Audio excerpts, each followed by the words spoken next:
What's up, you guys? I'm Rachel DeMita, and welcome to the Courtside Club. It has been nearly a week since I've uploaded an episode, so firstly, I apologize for that. Secondly, there is so much that we need to go over. I might actually break this episode up into two separate videos, but there's a couple things that I want to go over today, starting with the record that the WNBA just broke in attendance. So it was reported from Front Office Sports. They said the WNBA has broken its all-time regular season attendance record with a month still left in the season. Over 2.3 million fans have attended WNBA games this season. And then you see there is a photo of Paige Bueckers. Now, with WNBA news and how it's reported, fans will always have something to say. And with this post in particular, some fans were wondering why they used Paige Bueckers as the photo to announce this record that has been broken. And one of those fans was actually NBA player Draymond Green. So he posted this on his Threads account. He said, "So I just came across this post on ESPNW Instagram, and I found the picture interesting. Is there a shift happening?" And someone said, "Yes, people are following the league day to day now, and it's turning into attendance gains. I'd also be curious how the Valkyries' attendance data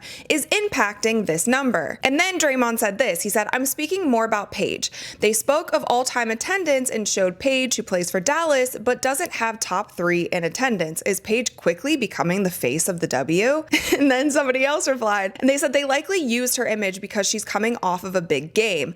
Although that doesn't mean she won't be the face of the W at some point. That title, I feel, is still up for grabs and has felt like it's flip-flopped a few times even this season. And then Draymond Green said, "If Lexi Hull had 44, they would have used her picture. She's very good, by the way." I just thought that this was funny because this was clearly Draymond's way of saying, why would you use Paige for this specific news when clearly the Dallas Wings are not ramping up attendance ratings. Now, if you look at this chart right here, the highest attendance of any team in the 2025 season is the Indiana Fever, totaling 577,979 fans.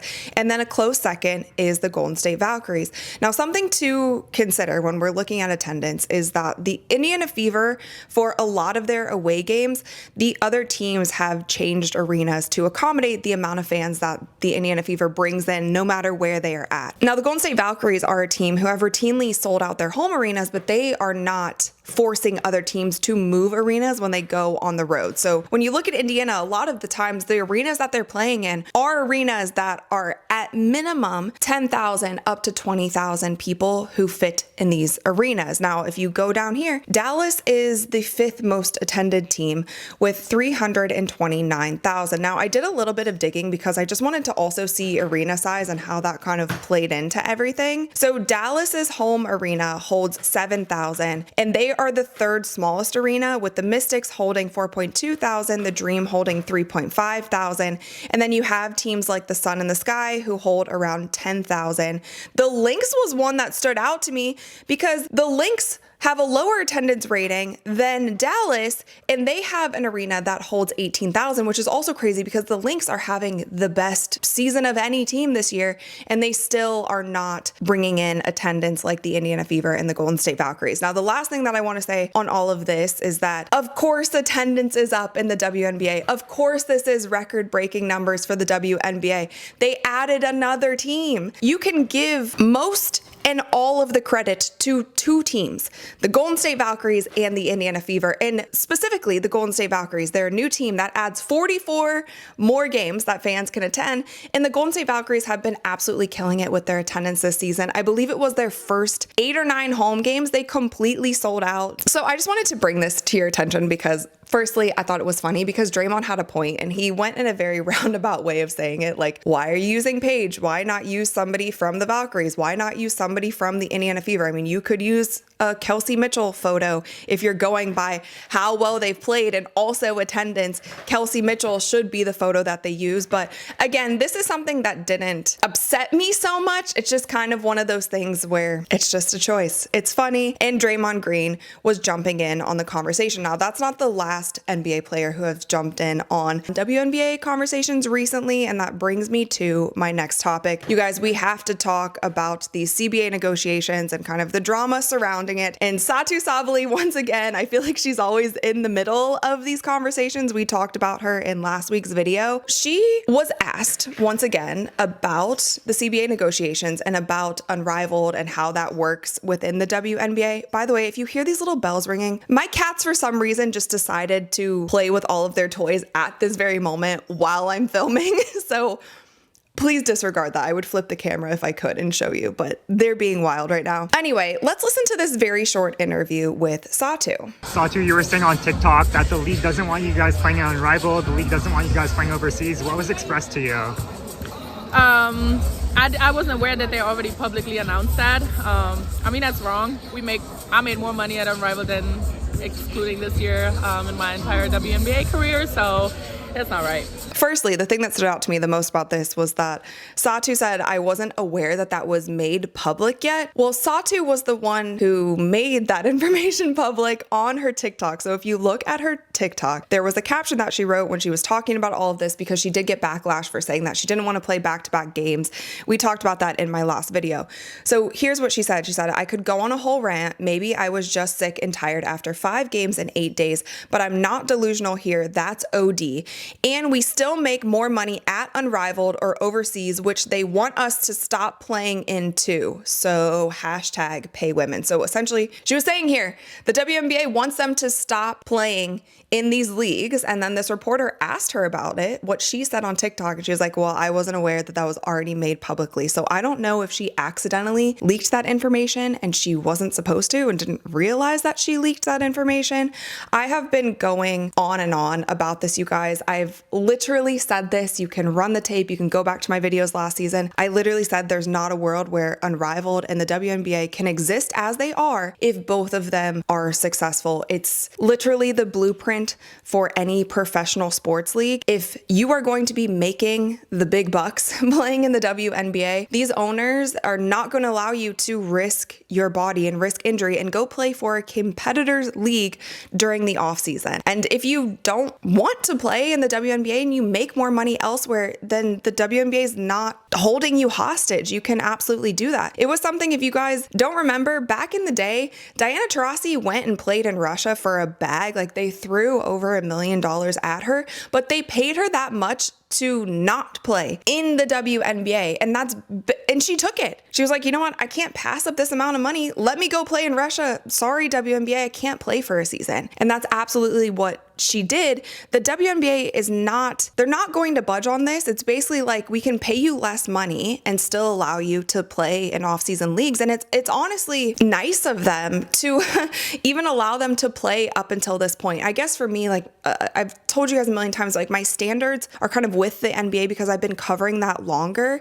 And it sounds like a wild concept for an NBA player to be like, well, no, I'm not going to take this deal because I need to play in an off-season league where I'm also getting paid. And you guys, you can't tell me not to. Again, you guys, I would love to see a world if maybe Unrivaled turns into like a WNBA winter league. You know how NBA has summer league? Maybe it's like a winter league, and that's what Unrivaled turns into. Or maybe Unrivaled turns into a G League. But there's some sort of partnership that needs to be had within the WNBA, because if WNBA players are going to be playing in the offseason and also making $1 million salaries, which is reportedly what they were offered in these CBA negotiations, 4 times salary raise is what they were offered. If you're going to be making that, then during the off season, like, it has to be a WNBA sanctioned league. They can't just send off their players and be like, well, if you get hurt, oh well, there goes our investment. Business doesn't work that way. And when you get into those high money jobs, there is exclusivity in all of that. And so I get it from a certain extent. They're kind of using it as leverage. There still, unfortunately, is a conflict of interest with Napheesa Collier and Breanna Stewart being the ones at the front of these negotiations and negotiating for everyone, on behalf of everyone in this league, and even the players who are making those minimum salaries, those players who are in and out of the WNBA. Those are the people who are negotiating for them. I don't know how this is going to go. But with that, I also wanted to share what Napheesa Collier had to say about these CBA negotiations and where they are at now.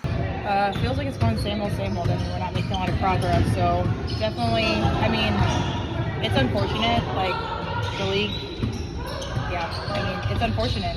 We obviously want to get a deal done. It feels like the league doesn't have that same urgency, and the deadline is quickly approaching. So, I feel like a lot of stuff has to get done. We're not really close right now. Just so you guys know, the CBA deadline is on October 31st. And there's been many of reports, that they are not close. And Nafisa Collier once again said it here. Now, there has also been reports that there isn't urgency on the side of the league and on the owners, but what I think the players probably aren't understanding is that they have more to lose than the owners do. And so that's why there is a lack of urgency, because for them, unfortunately, at this point in time, they still have leverage over the players. Yes, there's absolutely been a boom over the last 2 seasons. Yes, I absolutely think that the players should be paid more. They deserve to be paid more. But it seems like the sticking point for all of this is that players want a higher percentage of revenue. And unfortunately, when you're talking about that, there's more people that need to get involved than just the owners and just the WNBA. The NBA has to get involved at that point. And if you think that there's this huge percentage change that's going to happen before the CBA deadline, which is October 31st, which they can extend, so buys them a little bit of time. But if you think that all of that is going to get done before next season, I'm just not sure about it. And so what I have suggested is maybe taking a deal that maybe isn't exactly the percentage of revenue that you want at this very moment, but you are getting a raise, you are getting paid more.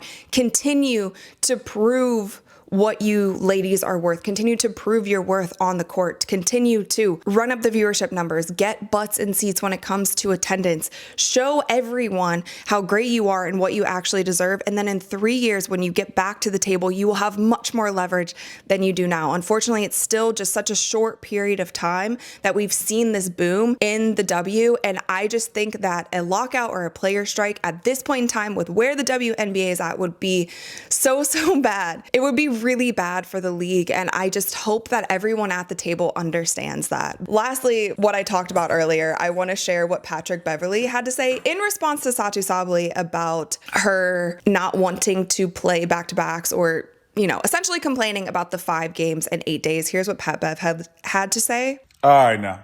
Come on, man. Y'all had me.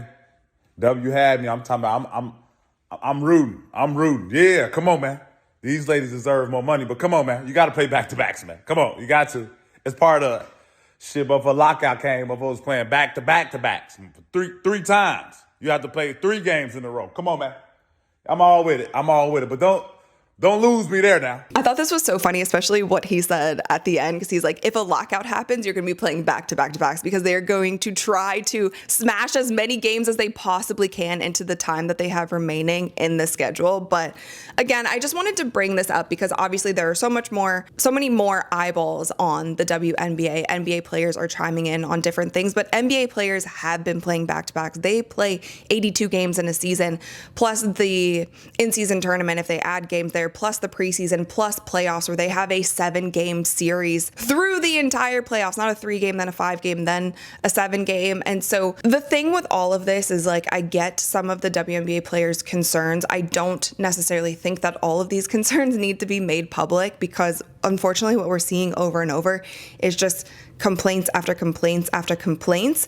And with the kind of spotlight on the WNBA, the negative things are going to be highlighted, going to be retweeted, going to be shared a lot more than the accomplishments. So the ladies, they have to be careful with just what they're saying. And I also just don't always think it's the best negotiation tactic to be airing out everything in the public, like bring it to the table, get a deal done. And what I would just urge all of them is just please look at the bigger picture in all of this. You've had this boom, you've had this hype, you have so much momentum behind the league right now. Do not halt that momentum. Do what you can to get the deal done. If you're not getting everything perfectly at this very moment, there's another negotiation that can happen in 3 years. And bigger picture wise, I just think it would be horrible for the league if they don't have a season next year or if it happens to be stalled. But with that, you guys, I have rambled for far too long. I have more topics to cover. Those will be covered in my next video. So make sure that you thumbs up this video if you enjoyed it, subscribe, and hit that notification bell so that you don't miss any of my uploads.